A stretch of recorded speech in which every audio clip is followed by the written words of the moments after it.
Welcome back to news and views. ఓవరాల్గా ఎవరైనా సరే భావ వ్యక్తీకరణ స్వేచ్ఛ అన్నది ఆ భారతదేశ పౌరులందరికీ ఉంటుంది. కానీ ఆ వ్యక్తీకరించే పరిణామంలో ఏదైతే విపరీతాలకు పోతారో అది ఖచ్చితంగా ఇబ్బందులను క్రియేట్ చేస్తుంది అన్నది మనకు ఎప్పుడూ తెలుసు. అయితే ఈ సందర్భంలో మనము కొన్ని విషయాలను గుర్తు చేసుకోవాలి.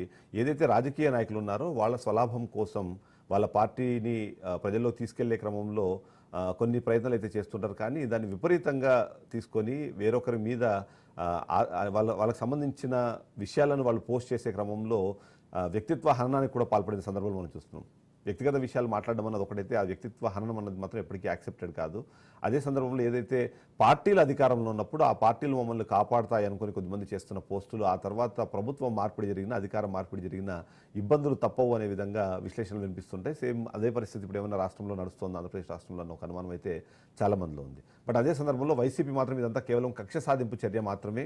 గతంలో అధికారంలో లేనప్పుడు టీడీపీ చేయలేని పనిని ఇవాళ టీడీపీ అధికారంలోకి రాగానే వెంటనే చేస్తోంది అనే విధంగా కూడా మనకు విశ్లేషణలు వినిపిస్తుంది. అందుకు కొన్ని ఎగ్జాంపుల్స్ కూడా చూపిస్తారు. బట్ ఓవరాల్గా సరే అది కోర్టులో తెలుస్తుంది అది ఏందన్నది. కానీ ఇలాంటి పరిస్థితులు రావడానికి కారణం ఎవరు? నిజంగానే ఒక పార్టీని నమ్ముకొని అలాంటి పోస్టులు చేసినా లేకపోతే అలాంటి వ్యక్తీకరణ ప్రయత్నాలు చేసినా సరే ఆ తర్వాత ఇబ్బందులు పడక తప్పదా అనే ఒక అనుమానం వ్యక్తమవుతున్న నేపథ్యంలో ఆ విషయంపై ఇవాళ మనం చర్చని ప్రారంభిస్తున్నాం. ముందుగా మస్తాన్ రావు గారు, good morning sir. Good morning అండి. అయితే ఇక్కడ మనం చూస్తున్నాం చాలా క్లియర్గా ఇప్పుడు గత కొంతకాలంలో ఆంధ్రప్రదేశ్ రాష్ట్రంలో ఎక్కువ ఏదైనా డిస్కషన్లో ఉందంటే ఆ డిస్కషను గతంలో చేసిన పోస్టులకు ఇప్పుడు పోలీసులు అరెస్టులు కానివ్వండి, అరెస్టులు చేసే క్రమంలో ఆ నిందితులు ఎవరైతే ఉన్నారో వాళ్ళు చెప్తున్న కొన్ని కారణాలు లేదా వాళ్ళని ఇబ్బంది పెడుతున్నారు లేకపోతే వాళ్ళ మీద థర్డ్ డిగ్రీ ప్రయోగిస్తున్నారు అనే విధంగా చేస్తున్న వ్యాఖ్యలు, వీటన్ని ఎలా చూడాలంటారు? నిజంగానే పార్టీలు వాళ్ళకి అనుకూలంగా ఉన్న పార్టీలు అధికారంలో ఉన్నప్పుడు ఏమైనా చేయొచ్చు అనే ఒక ఆలోచన విధానంలో ఉన్నవాళ్ళు ఇప్పుడు అదే తరహా ఆలోచన విధానంలో ఉన్న వేరే పార్టీలకు సంబంధించిన నాయకులకి మనం ఏం చెప్పాలంటారు? గుడ్ మార్నింగ్ అండి. ప్యానెల్లో ఉన్న అందరికీ, అదేవిధంగా రాజ్ న్యూస్ ప్రేక్షకులకు అందరికి కూడా తెలియజేస్తున్నాను. అంటే ఇప్పుడు మనం ఎంచుకున్న సబ్జెక్ట్, మీరు వేసిన ప్రశ్న ఏదైతే ఉందో, రాజకీయ పార్టీలు అనేవి ప్రతీకార రాజకీయాలుగా మారినప్పుడే ఇలాంటి సమస్యలన్నీ ఉత్పన్నం అవుతున్నాయి. ఎలాగా చట్ట విరుద్ధంగా ఎవరైతే ప్రవర్తించారో వాళ్ళని మాత్రమే శిక్షకు అర్హులుగా మనం భావించాలి. కానీ ఇక్కడ ఏమవుతుందంటే ఒక రాజకీయ పార్టీ తన ప్రాబల్యాన్ని పెంచుకునేందుకు కానీ లేదంటే వాళ్ళు విస్తృతం చేసేందుకు కానీ వేరే ప్రత్యర్థులను భయపెట్టడానికి కానీ చట్టాలను వాడుకుంటున్నాయి, చట్టాలను తమ చుట్టాలుగా చేసుకుని వాడుకుంటున్నాయి అనేది ఇక్కడ సమస్య.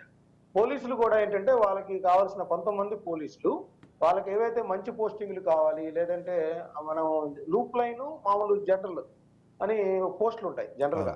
అంటే లూప్ లైన్ జనరల్ గా సాంకేతికంగా అంటారు, కానీ అందరికి తెలుసు అది. సో ఆ పోస్టుల కోసమో లేకపోతే వాళ్ళకి ఉన్న పర్సనల్ గా ఆయా పార్టీల నేతలంటే అభిమానమో ఏమో తెలియదు, కానీ ఇటీవల కాలంలో గత దశాబ్దంన్నర కాలంలో చూసినట్టయితే ఈ విధమైన ప్రతీకార కేసులు అని నేను అంటాను, ప్రతీకారంతో కూడిన కేసుల్ని పెడతా ఉన్నారు. అంటే ప్రత్యర్థుల్ని భయభ్రాంతుల్ని గురి చేయడానికి వాళ్ళు చట్టాలను వాడుకుంటున్నారు అనేది ఇక్కడ వస్తున్న సమస్య. ఇప్పుడు 2014-19 మధ్య తెలుగుదేశం పార్టీ సంబంధించి కొంతమంది వైసీపీ వాళ్ళని వేధించారనేది వాళ్ళు ఆరోపిస్తారు. అయితే 2019-24 మధ్య ఇది కొద్దిగా అత్యధిక స్థాయికి చేరింది అనేది ఒక ఇది రాజకీయ పరిశీలకులు కావచ్చు, మన పేపర్లో వస్తున్న ఇవన్నీ చూసినట్లయితే ఎక్కువగా ఉంది. సో దాని ప్రభావం మళ్ళీ ఇప్పుడు కనిపిస్తా ఉంది. ఎందుకంటే పవన్ కళ్యాణ్ గారు మేము వచ్చి అధికారం వచ్చి 5 నెలలు అయినప్పటికీ కూడా వాళ్ళ పిల్లల మీద కూడా ఇంకా అట్లాంటి వ్యక్తిత్వ హననం చేస్తూ పోస్టులు పెడుతున్నారు, ఎందుకు కంట్రోల్ చేయలేకపోతున్నారు, మేము చట్టబద్ధంగా పనిచేయమంటున్నాం అని చెప్పేసి ఆయన పిఠాపురంలో అన్న దగ్గర నుంచి కూడా ఆ రోజు హోంమంత్రి గారి మీద కొన్ని వ్యాఖ్యలు చేయడం, ఆ నేపథ్యంలో ప్రభుత్వం అంతా యంత్రాంగం కదిలి పోలీసులతో రివ్యూ చేసిన నేపథ్యంలోనే ఇవన్నీ జరుగుతున్నాయి. ఇవాళ మనం దాడిశెట్టి రాజా గారు దీని మీద మాజీ మంత్రి ఆయన నిన్న ఒక కామెంట్ చేశారు రాజ్యాంగ దినోత్సవ సభలో పాల్గొంటూ, వైసీపీకి సంబంధించిన ఆయన. ఏమంటే పోలీసులు పచ్చ చొక్కాలు వేసుకొని విధి నిర్వహణ చేయొద్దు, వాళ్ళు ఏదైతే వాళ్ళ యూనిఫామ్ ఉందో యూనిఫామ్ వేసి చేస్తే బాగుంటుంది, మేము మళ్ళీ అధికారంలోకి వస్తామని ఒక హెచ్చరిక. అంటే వైసీపీ కూడా ఏంటంటే నిజానికి పోలీసులు కనుక చట్ట విరుద్ధంగా వ్యవహరిస్తే జగన్మోహన్ రెడ్డి గారు ప్రెస్ మీట్ లో చెప్పారు, మేము వాళ్ళ మీద మాకు చట్టబద్ధంగా మా మీద ఎవరైతే చేస్తా ఉన్నారో వాళ్ళకి సంబంధించి కేసులు ఇస్తే గనక నమోదు చేయకపోతే మేము ప్రైవేట్ కేసులు వేసి వాళ్ళని కోర్టుకు లాగుతాం అనేది కూడా ఆయన చెప్పారు. అయినా కూడా వాళ్ళ నాయకులు వాళ్ళ తత్వం ఎట్లా ఉందంటే మేము మళ్ళీ వస్తాం మళ్ళీ వేధిస్తాం. అంటే ఆ టైప్ కంటే అదే ఆ కూడా తరహా అదే అదే అదే న్యాయం- మీరు అన్నట్టు ఆ రాజకీయ పార్టీల ప్రాబల్యంతోనో లేకపోతే వాళ్ళు ఉన్నారు కాబట్టి మేము ఏమైనా చేయగలుగుతామని ఒక ఆలోచన విధానం ఉండడం వల్లనే ఇది సమస్యగా కనిపిస్తుంది. అయితే ఇప్పుడు ఆర్జీవీకి సంబంధించి ఆర్జీవీ నేను ఒక కమెంట్ చేశారు. ఆర్జీవీ ఏమంటారంటే ఎప్పుడో సంవత్సరం క్రితం చేసిన పోస్టుకి ఇవాళ అరెస్టులు ఏంటి, ఇవాళ కేసులు ఏంటి, అసలు నేను చేసిన కమెంట్ ఎవరి మీద, అది ఎవరి మనోభావాలు దెబ్బతిన్నాయి, ఎవరు కేసులు పెట్టారు, అసలు ఏంది మన మన వ్యవస్థలో ఏం జరుగుతుంది అనే విధంగా ప్రశ్నించే ప్రయత్నం చేశారు. దాన్ని ఎలా చూడాలంటారు? కరెక్టే. ఇప్పుడు ఆర్జేవి గారు అనేది ఏంటంటే ఆయన కూడా చట్టాలని న్యాయాలని ఆయన నాకు తెలిసి ఇంజనీరింగ్ స్టూడెంట్ అనుకుంటా. ఆయన దర్శకుడిగా చేశారు. ఒక సినిమా మాధ్యమం ద్వారా ఆయన ప్రజలందరినీ ఒక శివ సినిమా వచ్చినప్పుడు ఆయన ప్రభావితం చేసే ఒక వ్యక్తిగా కూడా మారారు.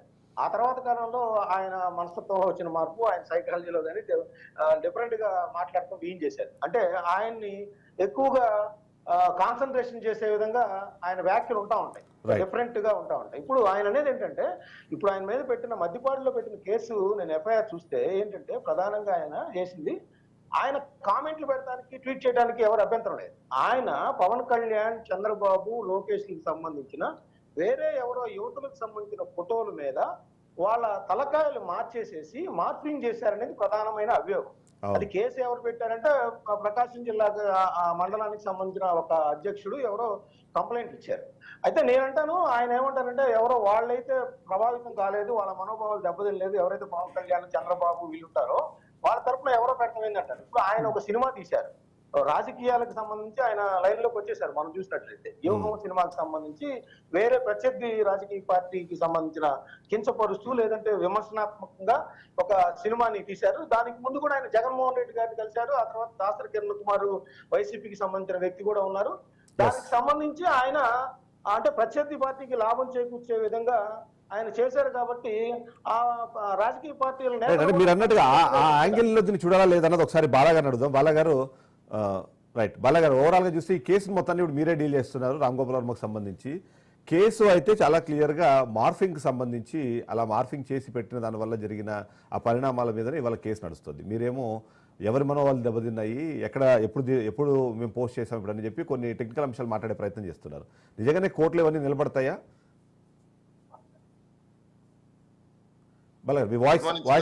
మీకు అలానే ప్యానల్లో ఉన్న రావు గారికి, అలానే సుబ్బారావు గారికి, అలానే వీక్షించే రాజ్ న్యూస్ ప్రజలకు అందరికీ అండి. ఫస్ట్ ఒకటి క్లారిఫై చేయాలనుకుంటున్నాను ఇక్కడ నేను, అంటే టెక్నికల్ అంశం